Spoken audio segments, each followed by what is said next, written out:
ولولا فضل الله عليكم ورحمته في الدنيا والآخرة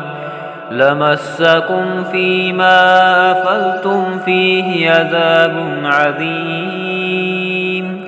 إذ تلقونه بألسنتكم وتقولون بأفواهكم ما ليس لكم به علم وتحسبونه هينا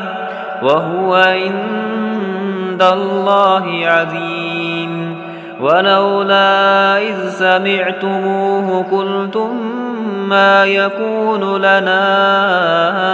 أن نتكلم بهذا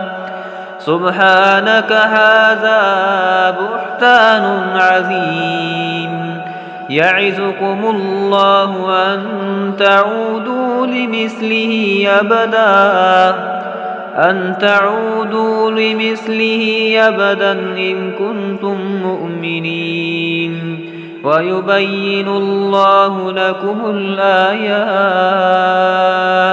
ويبين الله لكم الآيات والله عليم حكيم.